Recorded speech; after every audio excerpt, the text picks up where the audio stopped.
يعطيكم العافية وأنا سعيد فيكم كنت الآباء طاقمة. بالنسبة لوظيفتنا كشابين يعني فينا شي من بس 5 ل7 حوادث بشكل ثابت. بالنسبة للخطة تابعة إلى شي 50 ل60 قرية.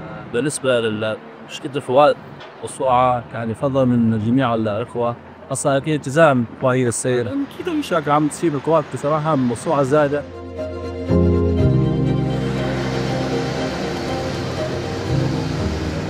بالنسبة لموضوع التنسيق كمان أكاد بوقت عمليات بوقت عمليات عم ننسق معهم بشكل فوري. احنا في رغبتنا في 3 مساكين و3 شوفيرية الكواليتي على مدار ساعة قبل